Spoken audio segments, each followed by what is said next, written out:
எனக்கு மட்டும் ஏன்டா இப்படி நடக்குது அப்படிங்கிற மாதிரி இருந்தது. இந்த ஆர்டர் பற்றி சொல்லலைங்க. பின்னாடி ஒரு ஆர்டர் பண்ணியிருக்கேன். அது என்னங்கிறது நீங்களே பாருங்கள். 750 கிராம்ஸில் 2 பிளாண்டி ஸ்லாப் வந்துட்டு ஆர்டர் இருந்தது. அதை அப்படியே கொடுத்துருங்க, நாங்களே கட் பண்ணிக்கிறோம் அப்படின்னு சொன்னதுனால அதை அப்படியே பேக் பண்ணி கொடுத்துட்டேன். கூடவே வந்துட்டு 250 கிராம்ஸ் குக்கீஸும் ஆர்டர் இருந்தது. அதையும் கம்ப்ளீட் பண்ணி முடிச்சுட்டு உட்காந்து எங்கள் அத்தை கூப்பிட்டு எனக்கு வந்துட்டு ஒரு 300 ருபீஸுக்கு மட்டும் ப்ரௌனி பண்ணி கொடுக்குறியா அப்படின்னு சொல்லி கேட்டாங்க. அதான் உங்களுக்கு தெரியுதா தெரியலையான்னு தெரியல, எப்படி பபிள்ஸ் வருதுங்கிறத பாருங்கள். நான் வந்துட்டு ஸ்டார்ட் பண்ண ஆரம்பிச்சதுலேருந்து எதுவுமே சரியாக நடக்கல. சுகரோட வந்துட்டு எக்கு மிக்ஸ் ஆக மாட்டேங்குது.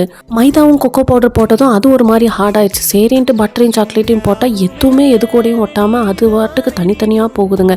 சரின்னு ஒரு வழியாக பேக் பண்ணி எடுத்து சீக்கிரமாக ஆற வச்சு பாக்ஸ்லேயும் போட்டு வச்சுட்டேன். அத்தைக்கு கால் பண்ணி என்ன நடந்துச்சுன்னே தெரியல, இந்த மாதிரி ஆயிடுச்சு அப்படின்னு சொன்னதுக்கு பரவாயில்ல கூட பார்த்துக்கலாம் அப்படின்னு சொல்லிட்டாங்க. மார்னிங் எழுந்திரிச்சு பார்த்தா இந்த மாதிரி இருக்குதுங்க. இதை கொடுத்தா நமக்கு என்ன தான் ஆகும், நம்ம பேர் கெட்டு போகும்னு சொல்லிட்டு அவசரமாக மறுபடியும் ரெடி பண்ணி சுட சுட அப்படியே பேக் பண்ணி எங்கள் அப்பா கையில் கொடுத்தா, இதையும் நாசம் பண்ண பார்க்குறியா அப்படின்னு சொல்லிட்டு காரில் போக ஆற வச்சு கொண்டு போய் கொடுத்தாருங்க.